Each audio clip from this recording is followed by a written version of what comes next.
From VOA Learning English, this is the Agriculture Report. The United Nations says farmers in the Central African Republic need seeds and tools before the next planting season to avoid a food crisis. John Ging is the Operations Director of the UN Office for the Coordination of Humanitarian Affairs. He recently visited the CAR capital, Bangui. He told reporters that the international community must help CAR farmers displaced by fighting plant enough food for the next harvest. The planting season begins in March. The United Nations says conflict in the CAR has displaced more than 800,000 people, most of them since September. It says the conflict prevented farmers from planting enough crops last year. Food supplies are now very low, and there is a shortage of seeds. There was a complete breakdown of law and order last year in the CAR. Crime was a big problem. In many areas, robbers stole seeds, farm animals, tools, and other equipment from farmers. The group Human Rights Watch has been observing the situation in the CAR. It says Seleka rebels, who seized power last March, damaged many areas of the country, even after their leader became president. Some villages were burned to the ground. The Central African Republic is home to about 4.5 million people. But the UN Food and Agriculture Organization says more than 1 million of them lack a dependable food supply. Last month, Mr. Ging called for more aid organizations to begin operations in the CAR. He also asked for more aid money to help the country meet its needs. He said CAR aid groups had asked for $247 million, but he said they have received only $30 million. For VOA Learning English, I'm Carla Babb.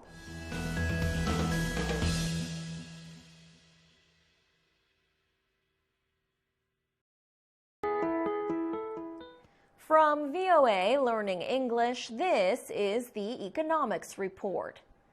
Chinese officials say the national economy grew last year at about the same rate as in 2012. The 7.7% growth rate was the slowest growth China has reported since 1999. China's economy is the world's second largest. Ma Jiantang is director of China's National Bureau of Statistics. He says it is no easy job to keep growth at over 7% and to keep inflation low. He says this combination is unusual in the world. China's economy had 10% growth rates in the years before the world financial crisis of 2008. That economic growth resulted from big trade surpluses and foreign investment. Now, says Ma Jiantang, China is working to balance exports with demand at home. Recently released information shows that household spending in China remains lower than in most economies. Some experts say businesses often buy goods for their employees to avoid taxes. This means companies are increasing demand for household goods by buying them directly. Chinese officials say they want to reduce the economic influence of state-controlled businesses and to let market forces shape the economy. However, economists expect China's growth to slow in the coming years. The economic recovery in Western countries means rising demand for Chinese exports. One issue that might slow growth is the expanding local government debt. That debt is estimated at about 1/3 of the economy. The central government is moving away from growth to areas such as environmental protection and containing debt. Experts say that could also weaken investment and slow growth. For VOA Learning English, I'm Alex Villarreal.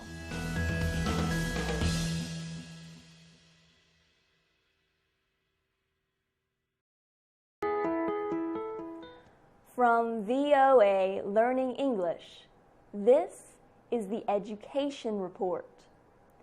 American librarians have announced their choices for Best Children's Books of 2014.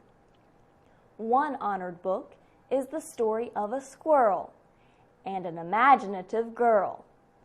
Another is about trains. Deborah Taylor is a librarian at the Enoch Pratt Free Library in Baltimore, Maryland. She has served on several award committees. She says the committees look for good writing and good storytelling. The American Library Association's John Newbery Medal honors the writing of a book.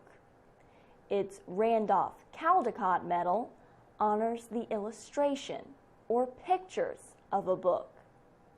This year, the Newbery Medal went to Flora and Ulysses, The Illuminated Adventures by Kate DiCamillo.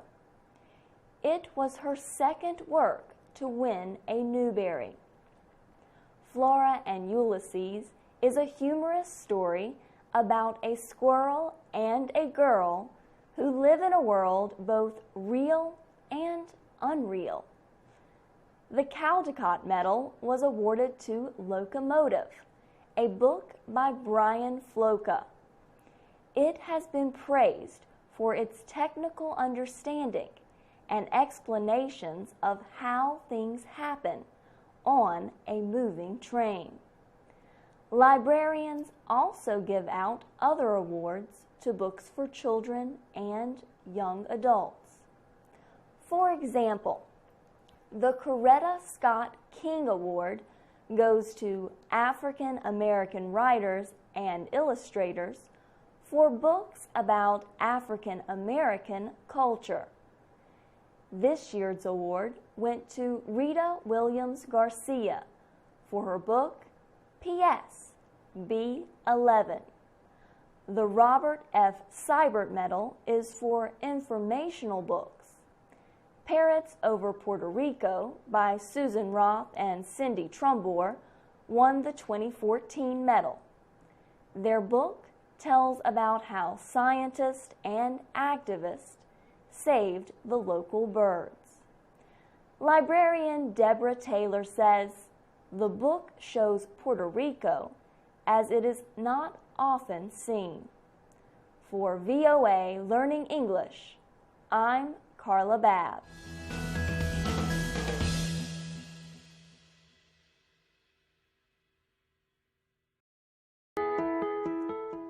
From VOA Learning English, this is the Education Report. Pakistani officials plan to name a school and a sports center for a student who stopped a suicide bomber. 15-year-old Aitazaz Hassan saved hundreds of other students at his high school earlier this year. The school is in Khyber Pakhtunkhwa province. Police said Aitazaz Hassan saw the bomber moving toward the building's entrance. The attacker looked suspicious to Aitazaz, who tried to stop him. That is when the bomb exploded. The attacker was killed, and Aitazaz died later in a hospital. The student's older brother noted that Aitazaz often said he would fight if he came face to face with a suicide bomber. Provincial Governor Shauqatullah Khan visited the home of the boy. He announced an award for the family of about $47,000.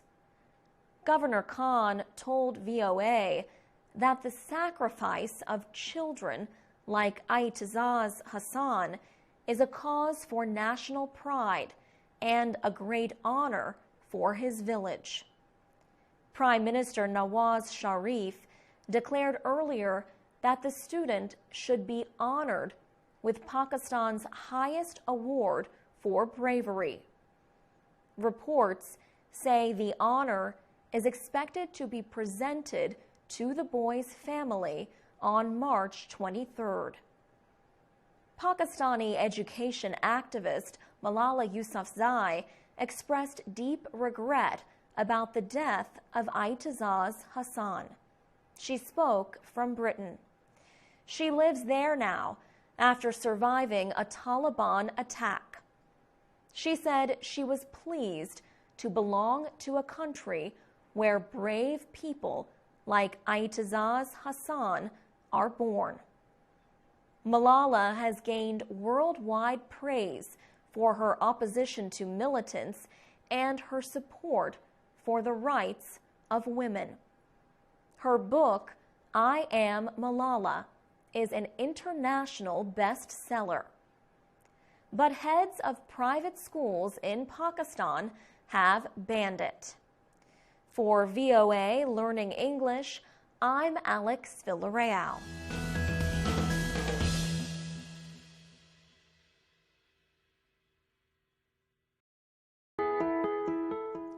From VOA Learning English, this is the Agriculture Report.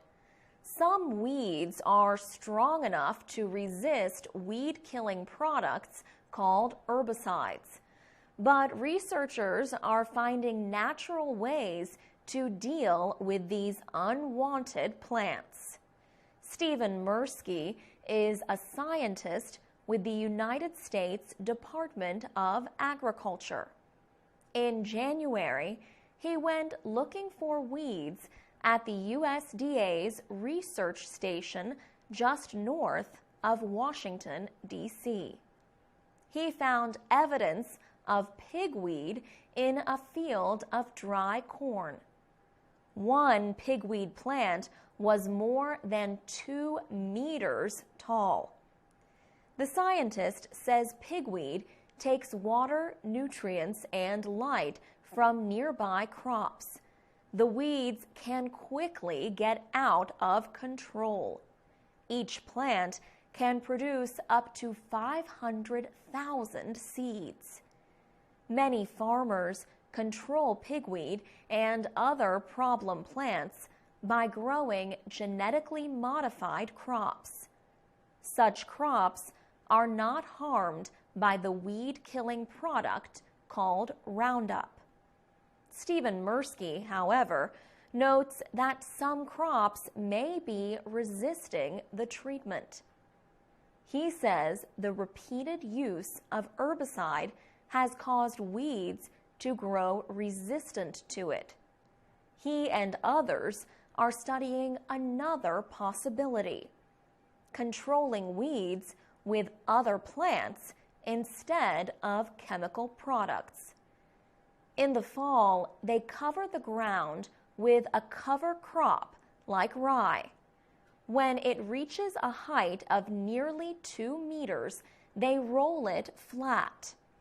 The rye crop keeps the ground cool and builds up the soil. The cover crop stops some weeds from reproducing. Later, a machine cuts through the protective mat to plant the crop, which grows through the summer. Stephen Mirsky says this could greatly increase production of organic crops without using herbicides. He says the method will not work everywhere, but where it succeeds, it offers farmers a new tool. For VOA Learning English, I'm Alex Villarreal.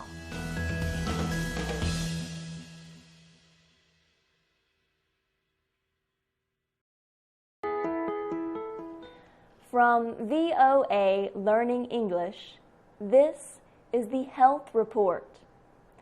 Some kinds of mental skills naturally decrease as people get older. Yet, research seems to show that some training can improve such skills. A recent study also appears to show that the good effects of training can last for many years after that training has ended. Researchers at Johns Hopkins University in Maryland wanted to learn how long memory and thinking skills would last in older people who trained to keep them. The people were part of a 10-year research project. They were taught methods meant to improve their memory, thinking, and ability to perform everyday tasks. More than 2,800 volunteered for the study, called ACTIVE, or Advanced Training for Independent and Vital Elderly. Most started the training when they were more than 70 years old. The volunteers took one of several classes meant to help them keep their mental abilities. One class learned skills including how to remember word lists. Another group was trained in reasoning. A third group received help with speed of processing, speed of receiving, and understanding information. A fourth group, the control group, did not get any training. Earlier results had established that the training helped for up to 5 years.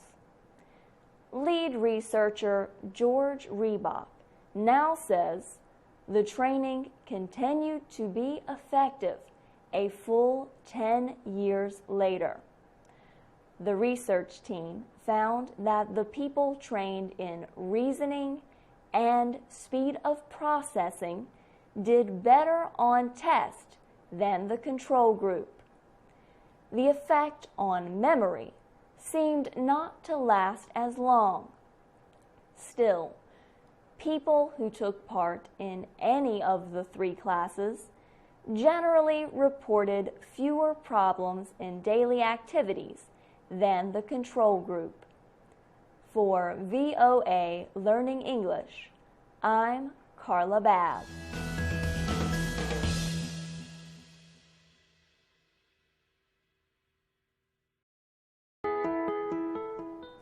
From VOA Learning English, this is the Technology Report. The clothing and textile industry in the United States is growing again. VOA visited the southern state of North Carolina to learn about changes in manufacturing there. The number of factories there had decreased because of competition with factories in countries where wages are low. Clothing and cloth manufacturing was once one of the biggest and most important industries in the state. The industry has reinvented itself using technology and fewer factory workers. At the National Spinning Company factory In Burlington, North Carolina, robots do most of the work once done by textile workers. The factory adds colors to more than 110,000 kilograms of yarn every week. The yarn is sent to clothing and furniture makers in the U.S. and around the world. Michael Hankinson is one of only 2 workers who take care of the machines. He says it would take an army of men to do the work now done by computer-controlled robotic machines. Technology is helping the company compete with factories in other countries that pay workers only a few dollars a day. The National Spinning Company factory pays its 100 employees between $10 and $20 an hour. The factory supervisor says it is important to limit labor costs. But he says the factory must also make good products to compete in the international market. Deborah Wentz-Smith is the president of the Council on Competitiveness. She says the textile industry must continue to develop technology. The industry has built 23 factories in the last 3 years. It has also increased its exports by 30%. The American textile industry is showing new signs of life. For VOA Learning English, I'm Carla Babb.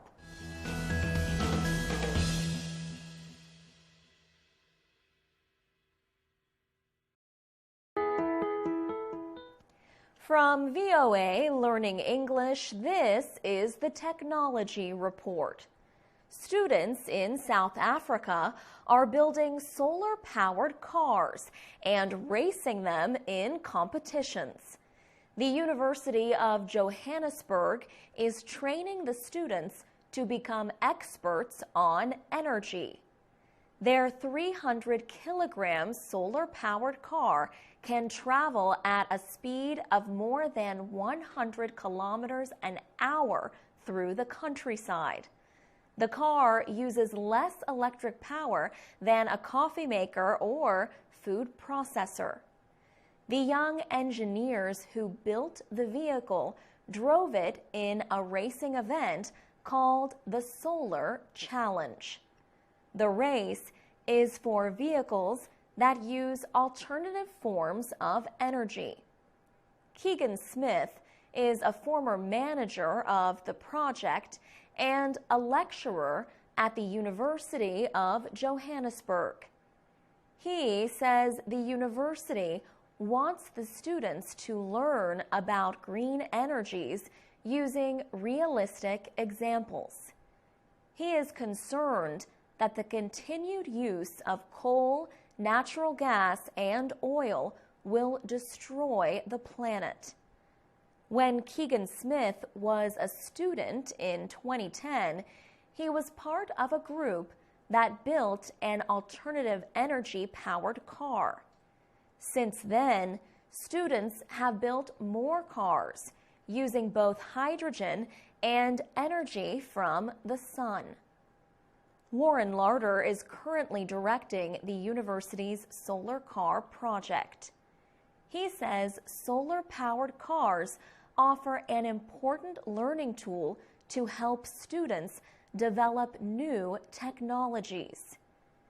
He launched a business that lets students work on real-life projects fueled by industry demand. Mr. Larder says the energy market is changing. He says there is a lack of experts locally in non-traditional energy sources and in solar technology. Warren Larder and his students are working on a car to enter in the next Solar Challenge in August 2014. They want to win the South African race and then compete internationally. For VOA Learning English, I'm Alex Villarreal.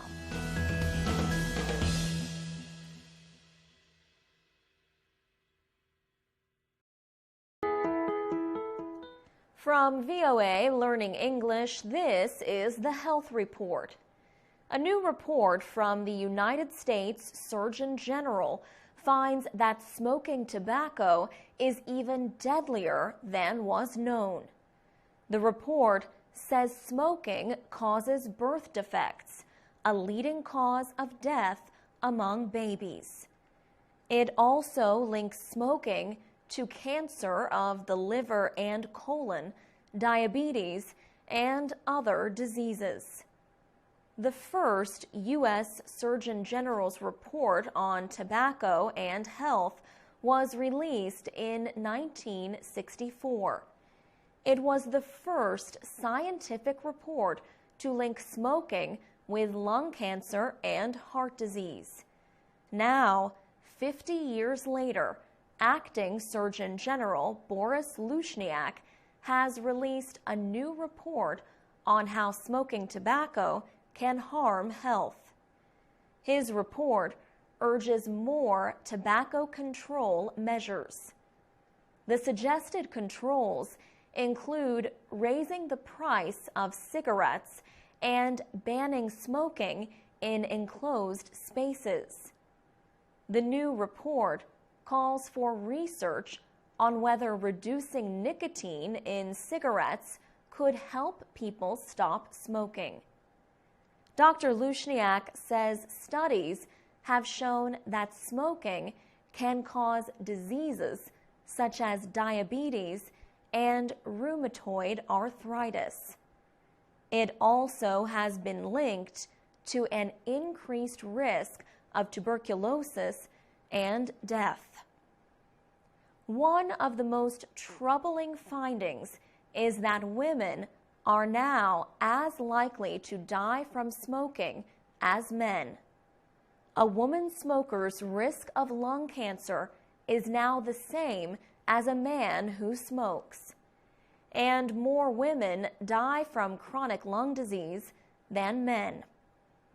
Those who do not smoke are at a higher risk for stroke when left unprotected from tobacco smoke.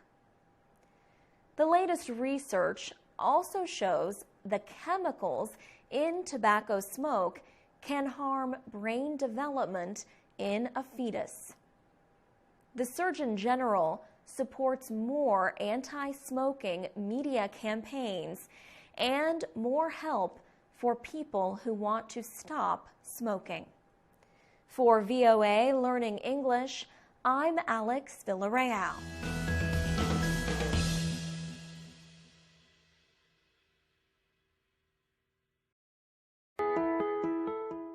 From VOA Learning English, this is the Economics Report.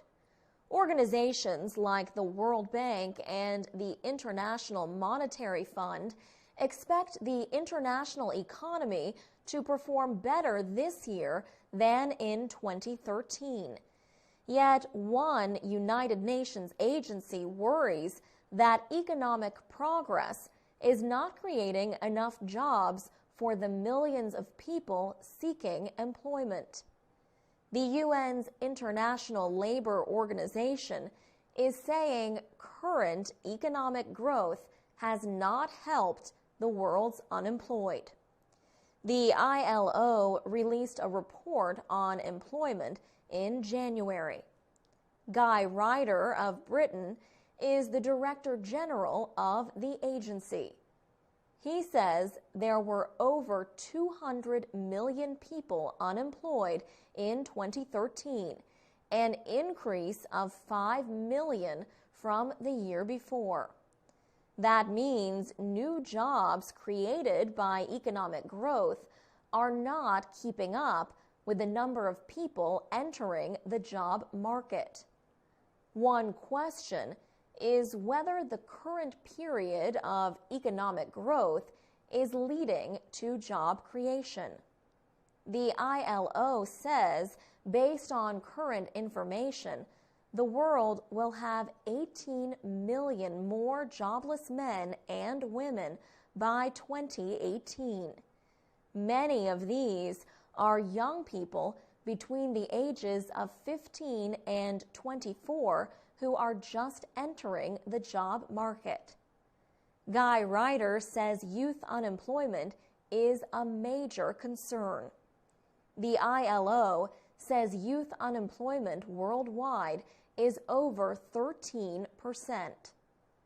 There has been success in reducing the number of working poor over the past 10 years. The ILO defines the working poor as individuals earning less than $1.25 a day.